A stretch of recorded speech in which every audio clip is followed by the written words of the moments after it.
equipping you to navigate your grief journey after child loss. This is the Hope After Child Loss podcast. On each episode, we explore the many challenges of grief as guests share their stories of loss. It's also a place where you will hear about God showing up in our darkest moments and restoring meaning, purpose, and hope to shattered lives.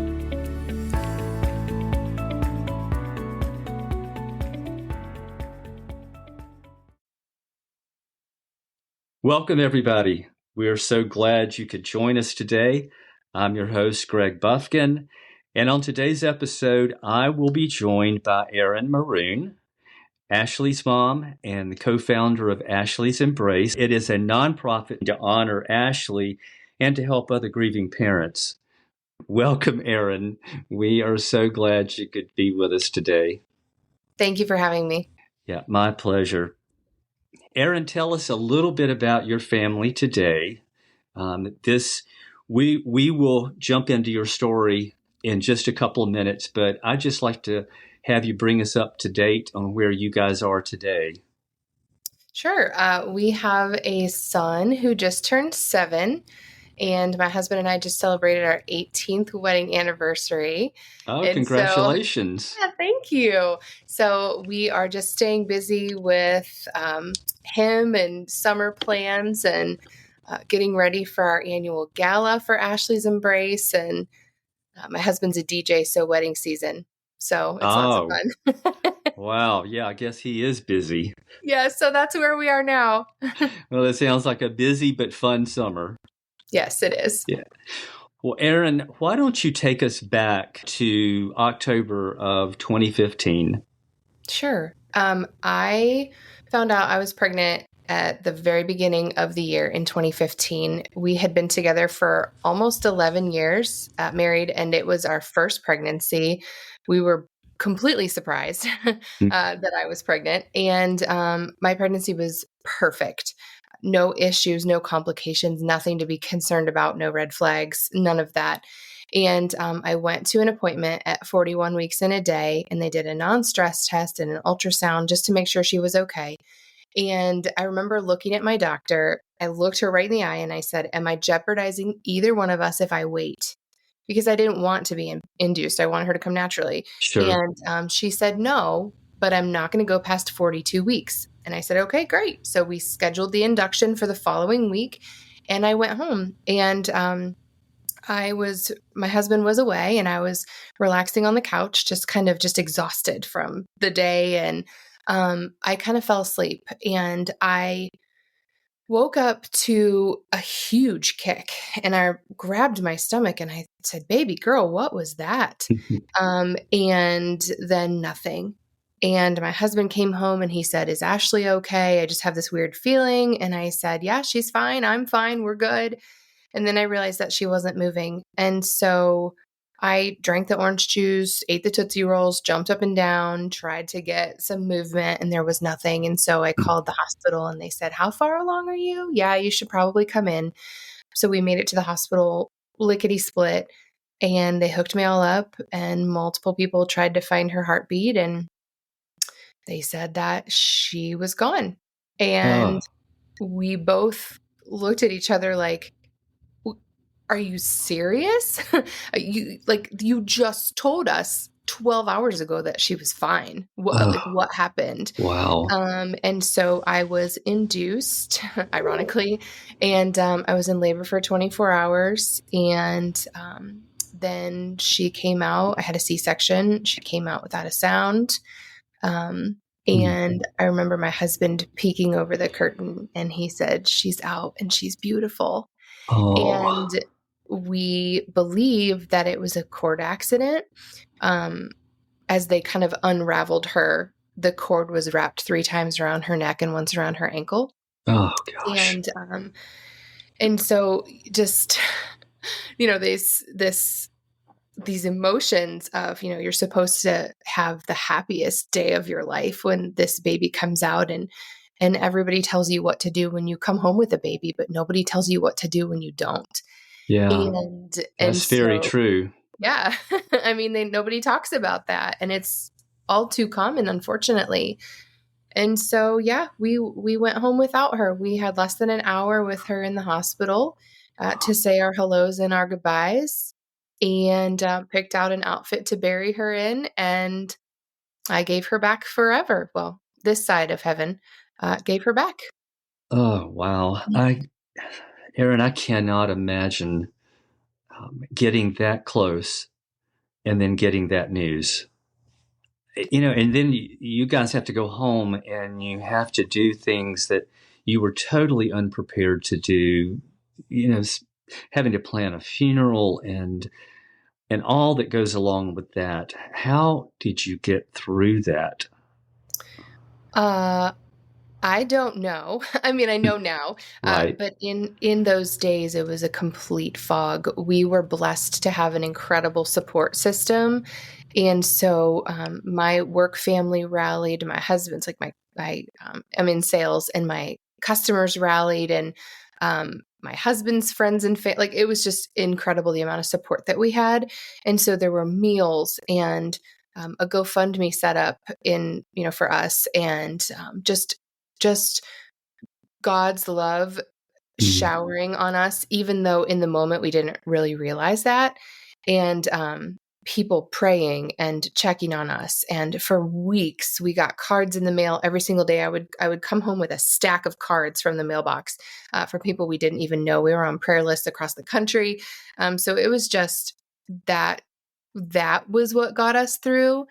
And I don't know. It's just looking back, it was all perfectly orchestrated. Yeah. But in the moment, it didn't feel like that at Yeah. all. Sometimes it's really difficult to see Mhm. that in the moment, but more often we see that in retrospect, don't we? Absolutely.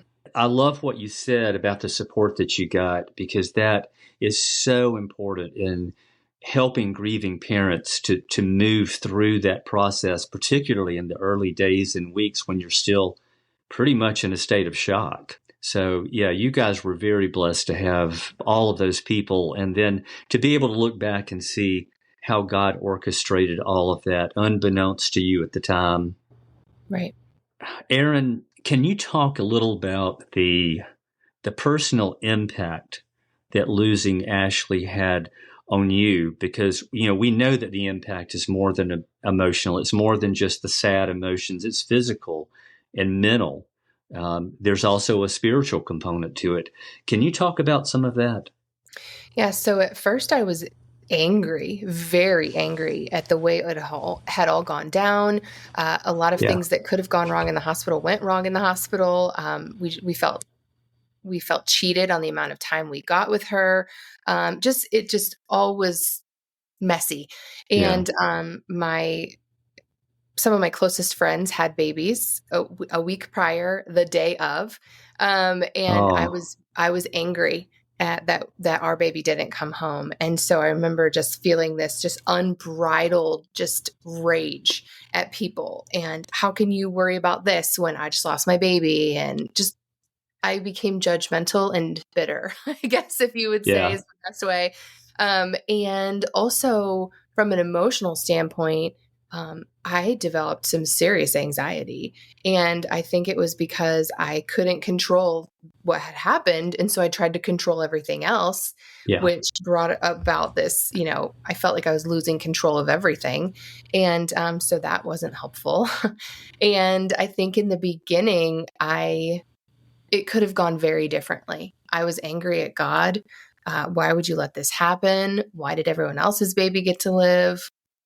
All the things that you think about probably.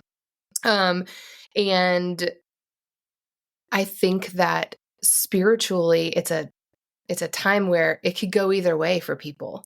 I Yeah. feel like it can either pull you further away from your relationship with Christ or it can draw you closer. And those first couple of months, it pushed me away. And then I realized that, like you said, in retrospect, there is no possible way that any of this would have happened the way it did without him. Yeah. And so I came to see that there was a purpose and there was something we were supposed to do with all of this.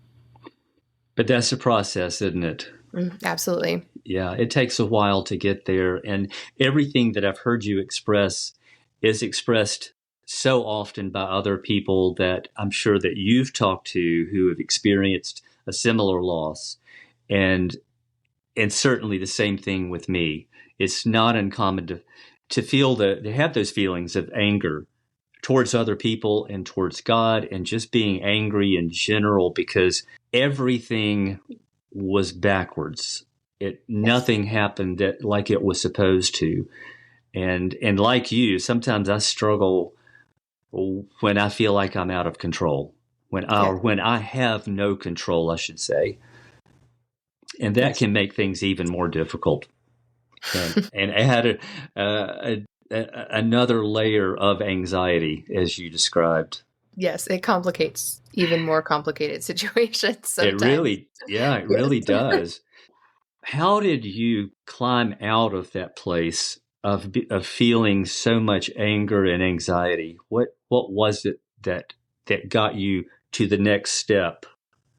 Honestly, it was starting Ashley's Embrace. It was very quickly after we lost Ashlie. We had her memorial service on a Wednesday, and it was 3 weeks later to the day that I just woke up with this insane amount of clarity that there was a reason for all this, that there was a purpose. And I know that that doesn't happen to everybody. And I know that it doesn't happen that fast to everybody, but I have never heard him speak more clearly than I did that day that Wow. we were supposed to start a nonprofit organization. And to be honest, I think that is what saved me, is the fact that I had somewhere to put that grief. I had somewhere to put that energy, and that anxiety and that feeling of helplessness, that I could do something about this. And we could do something about this to make things different for other people who were in a similar situation. And so when I heard God say, "You're supposed to start a nonprofit," I channeled everything, all the anger, all the bitterness, all the disappointment, all of it into creating something that would allow her name and her memory to continue. And Wow. that's what pulled me out of it. Wow, that's a pretty amazing story. I mean, three weeks. Wow. People thought, is she okay? Should we worry about this? I Because yeah, that's, yeah. I can see where they might think that. But that does provide some clarity for you that, when you're 3 weeks into this, I mean, most people are still in shock at that point, but you knew that you had heard from God directly about this and that He was in this with you. Yes. That makes all the difference, doesn't it? Yes, it does. That Yeah. starting a nonprofit was not on my life list of things to take care of at all. No, I'm sure it was not. Your plans were totally different. Very, yes. Yeah. But it is amazing how, remembering Romans 8:28, that God works all things together for good in the lives of His children. And when things like that happen, you can't imagine that anything good could come out of losing a child, could you? No, and when people used to give me that verse as comfort and solace, it made me so mad. Yeah. I thought, no God would allow this to happen and bring good from it. That's just gross, you know? Yeah. And I didn't like that verse for a long time. Even in the thick of planning and preparing for Ashley's Embrace, I still Yeah. didn't like that verse. I had a Um, hard time with that as well. yeah. Yeah. Yeah. I mean, there's nothing feels right about it, you Exactly. know? But in retrospect, you can see it. And He's patient and He's good to us when we're in that process. And I love how you stepped into something that I'm sure was incredibly difficult. It wasn't planned. You never could see yourself doing something like this. But in doing that, didn't you find that it really did help you in the healing process as you began to do something to help other people? Oh, for sure. Yes, Yeah, because we would also, along that journey, we met even more people who were supporting.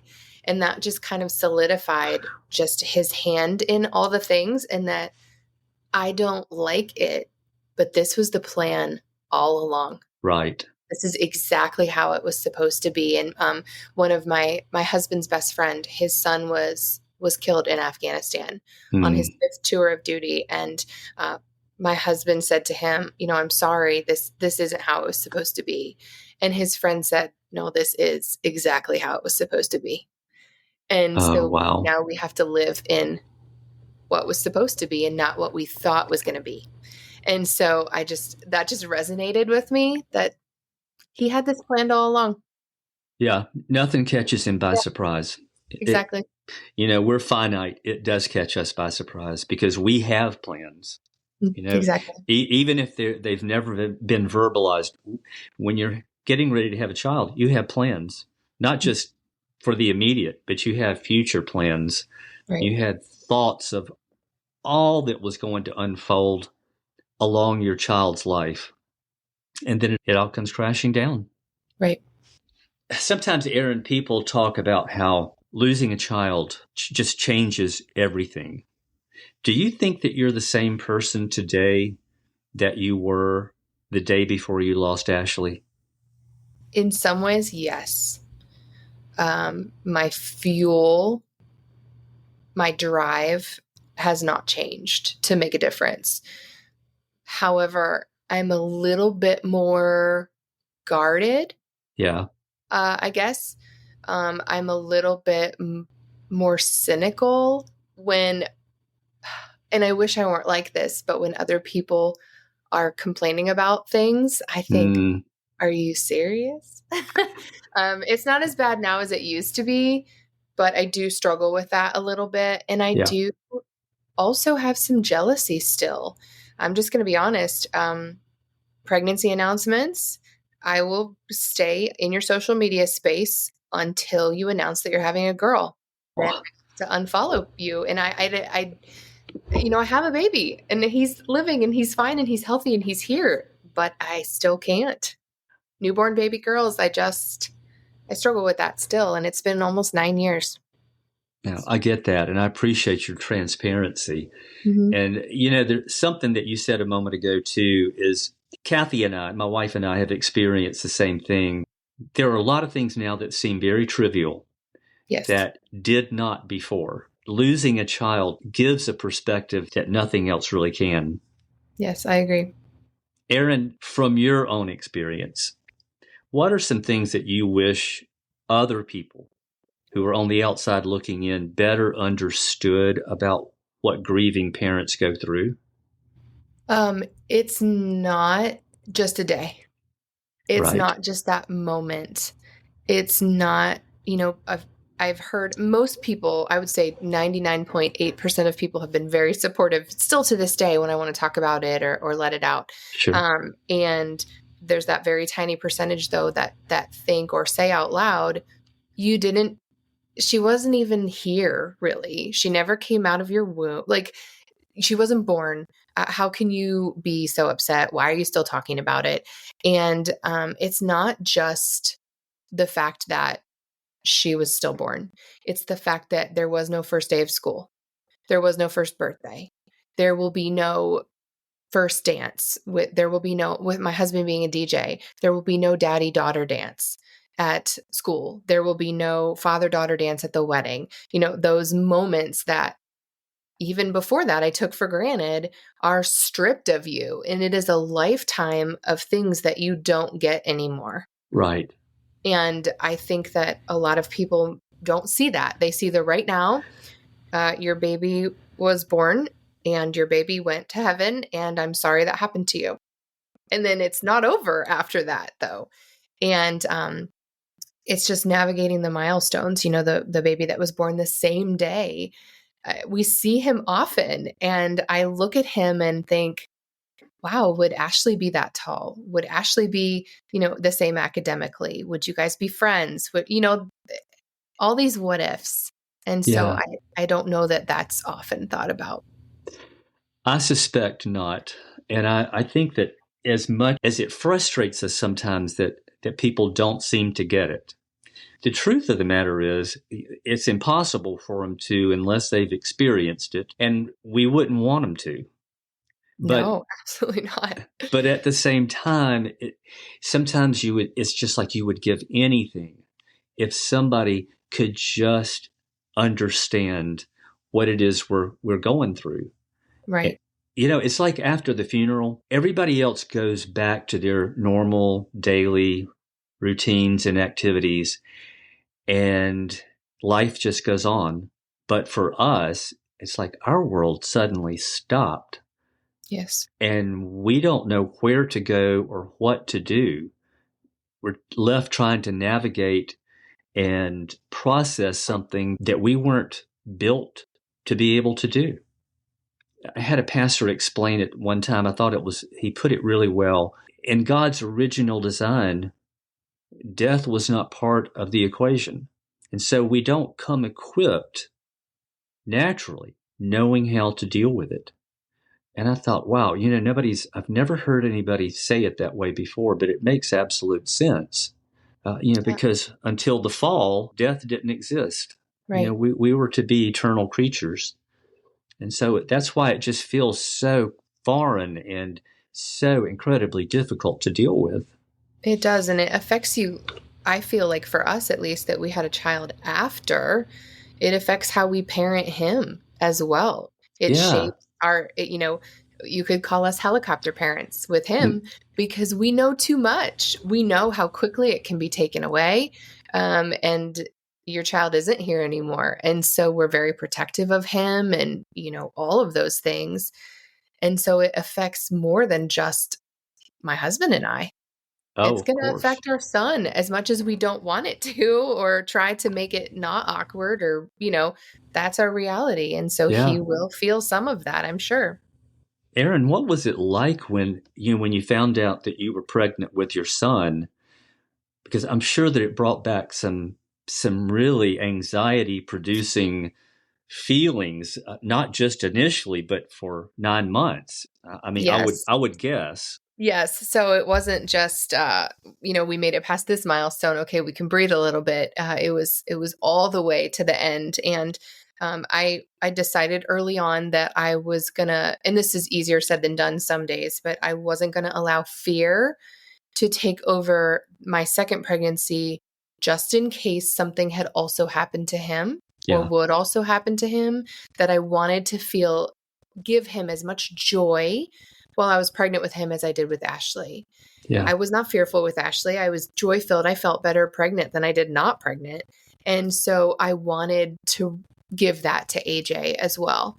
And so there was a lot of prayer, a Yeah. lot of a lot of trust, a lot of faith, and a little bit of panic at the end. I remember Sure.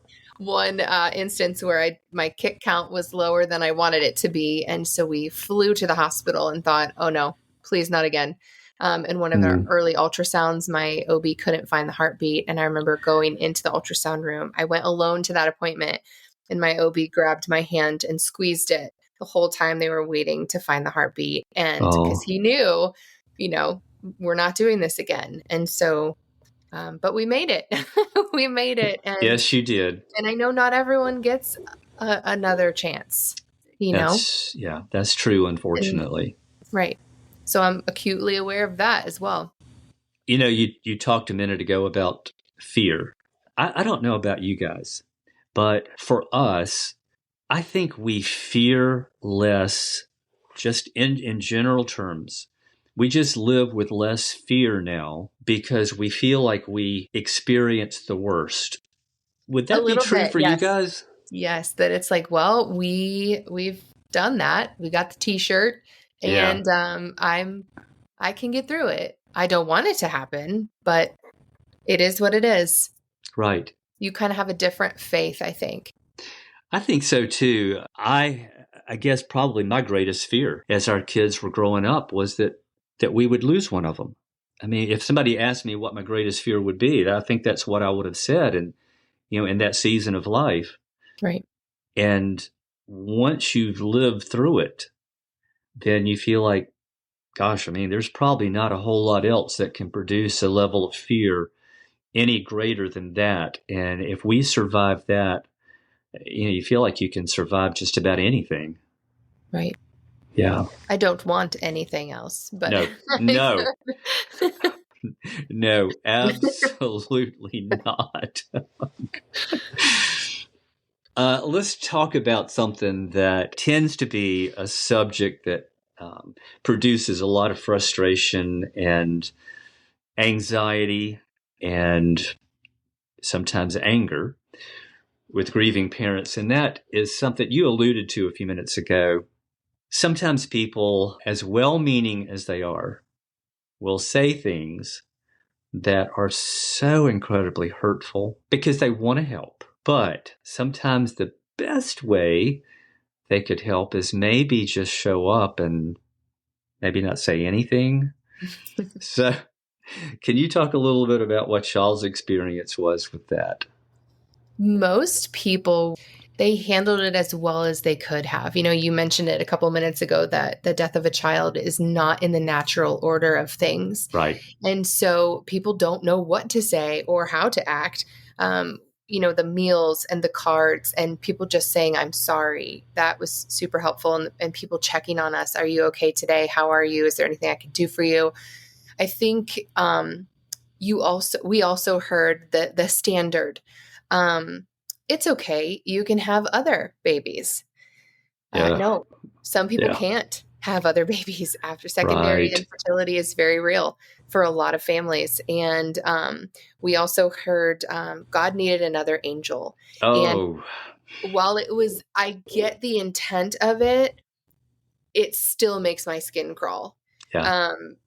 She's in a better place. And these are things we say to people after death because, like you said, we're not equipped to deal with it as a support system either. Right. Death is weird for people, and we're not wired to say the right thing, I guess. Yeah. Yeah. I think that's a good way to put it. And so it's not intentional. And I think people say those things meaning well.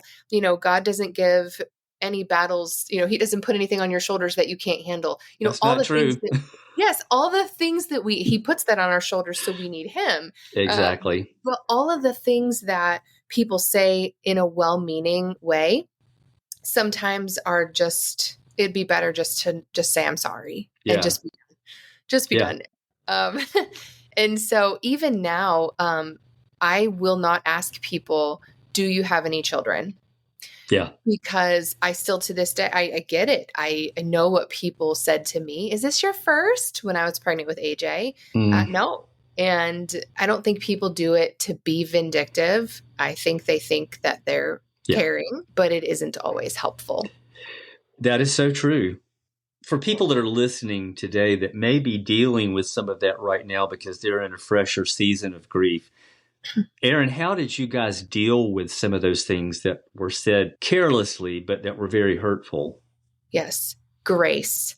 You know how everybody has a word of the year? For about 5 years, my word of the year was grace. That's a good one. Just to people know not what they know not. And if you I said things like that to people who'd lost a spouse or, I said those things. Sure. He's in a better place. Those words came out of my mouth as well because I knew not the pain of loss. And so people mean well. They think they're helping, and a lot of prayer, if that's where you lean, was super helpful. Absolutely. That's all I can say about that. Yeah, that is incredibly important. And sometimes we have trouble asking for help. Sometimes we have trouble asking for prayer. But that is probably, without a doubt, the best thing that other people can do for us, because you're asking the one who can change everything, because he knows us better than we know ourselves. He knows our friends and our family members who have lost a loved one better than we know them. Yes. So he knows exactly what they need at just the right time. I'd like to spend a few minutes talking about Ashley's embrace. Great. Yeah, and actually, you just light up when I said you light up when you hear that, and I can understand why. So, tell us a little bit more about that, Erin. When we had Ashlie, I mentioned that we had less than an hour to say hello and goodbye, and the hospital staff when I had Ashlie, sorry, let me backtrack. When I had Ashlie, she was born at 11:22 at night, and I'd been in labor all that time, and I was exhausted physically, mentally, all the things. And when they wheeled me back into my room, I started to shake so violently, and I was so tired that I handed her to my mom. I thought I was going to throw her across the room. I mean, for lack of a better, because I was just shaking so badly. And so I gave her to my mom, and I fell asleep. And so I didn't get that time with her. And when I woke up the next morning, I asked my husband, I said, "Where is Ashlie?" And he said, "Well, I'll go get her." And he brought her in to the room in this giant Easter basket, is the best way I can describe it. Oh, gosh. And she was a big baby. She was 8 pounds, 13 ounces, Wow. almost 23 inches long. So there was a lot of her. And she really liked ice cream, I like to tell people. And she was wrapped in all these blankets. And you imagine this delicate baby, but as he handed her to me, all these blankets were kind of protecting her, if you will. Yeah. And he handed her to me, and I could feel the frigidness coming off of her. She was Oh, ice cold, and they had kept her in what they call, I'm sorry if this is going too deep, but this is our story. no. They put her in the hospital's cold room, and I say that with quotation marks. And it was too cold for a baby. For a grown person, great. But she had started to change, and her features were not the same as they were the night prior when I had her.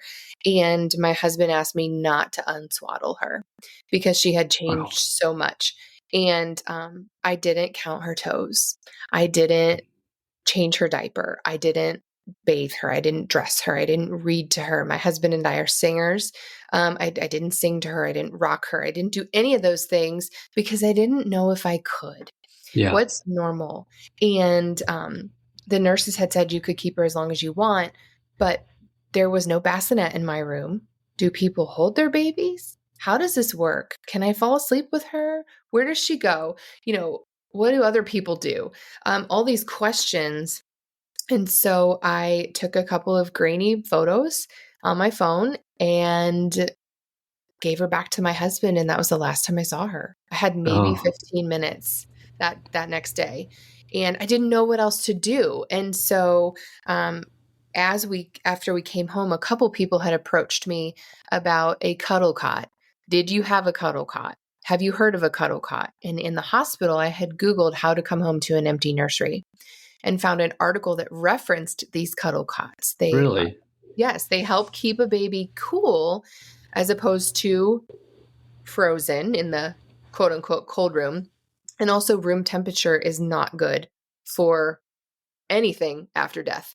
Sure. And so we didn't have one of those. We'd never heard of that. And I thought it was just another thing that had gone wrong in our hospital stay. Yeah. And that was the catalyst for starting Ashley's Embrace. Was these cuddle cots are not in every hospital, apparently. We need to change that. And so that's how Ashley's Embrace was born, for lack of a better Yeah. description. And we decided we were going to put a cuddle cot in every U.S. hospital and birthing center. And Wow. so that's where that came from. Our lack of time led us to want to give others more time. That is so amazing. Erin, was there any kind of protocol in place at the hospital for moms whose children were stillborn? They did do hand and foot molds for her or of her. We got her footprints. They took a lock of her hair and made us a memory box. They took photos after the fact, which my husband to this day still has not looked at those photos. And I don't blame him. Yeah. Yeah. But that was it. We went home with a brochure about hospice care. Oh, gosh. And no one told me what to do when my milk came in except to dry it up. I wish I could have donated it. We didn't have great aftercare. Even my doctor had no answers for us. It was not a good experience with her. So I switched doctors for my son. It was almost like it was the first time it had ever happened, is Oh, kind of wow. how we felt.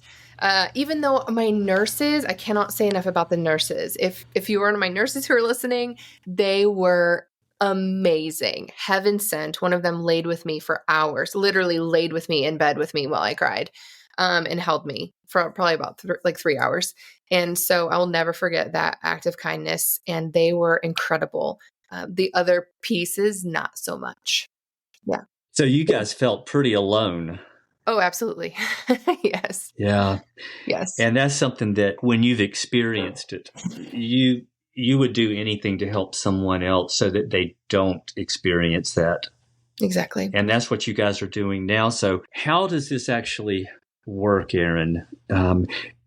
You guys, how successful have you been in getting those cuddle cots into hospitals across the country? We were incorporated in March 2016, and we donated our very first cuddle cot in late August of that year, to the hospital where she was born. And since that day, we have donated 308 cuddle cots to Oh, hospitals wow. in all 50 states. That is such a beautiful story.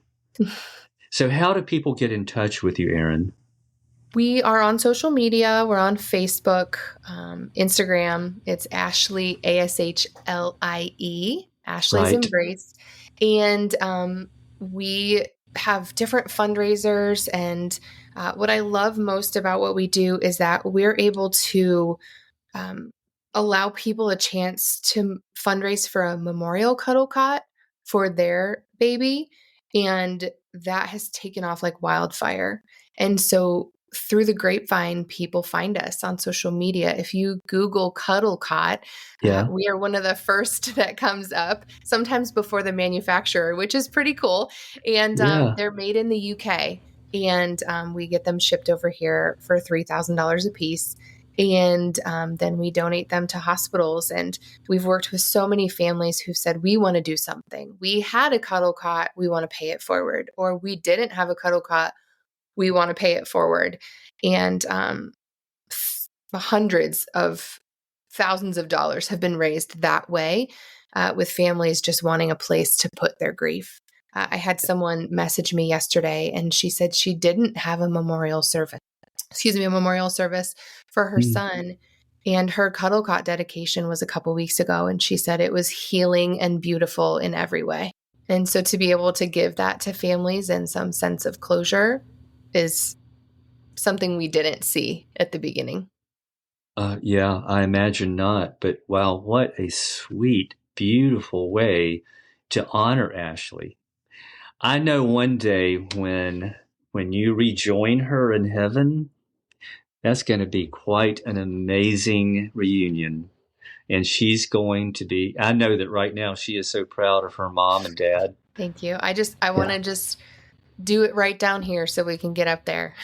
absolutely. Absolutely.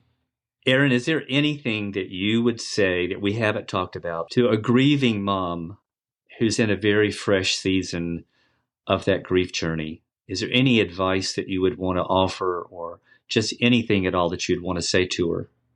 I know that right now it feels like your world, there may not be a reason to have a world for you right now. And you'll be okay. You will be okay. You will not be the same person. Time doesn't heal wounds, it makes them different. You will always be missing a piece of your baby. And it's okay to remember, it's okay to honor, it's okay to grieve. I don't care how long it is, 40, 50 years from now. It's okay to feel all of that and know that you're not alone. There's a community of moms and dads who have walked the same road, who are there for support. It is the community that you never wanted to be part of, but are so glad it exists, that will be there for you. And so I know that right now it's dark, but I promise you will smile again. You may even find joy again. I'm praying for you. Thank you for sharing that, Erin. I think that was very well said. I think that's incredibly good advice. I think your story is going to encourage and give hope to a lot of others who are going to be listening. So thank you. Thank you for being our guest, Erin Maroon. And thank you for entrusting us with your story of your sweet daughter, Ashlie. Thank you, Greg. I appreciate it.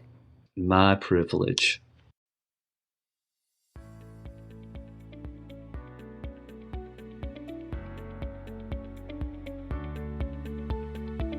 Well, thank you for joining us today. If you would like to offer your thoughts on today's episode, simply click the link under the episode summary. And if you're interested in sharing your story on a future episode, email us using the provided link. Join us again in 2 weeks to hear another story of how God meets us in our pain, creates something beautiful from the broken pieces, and restores meaning, purpose, and hope.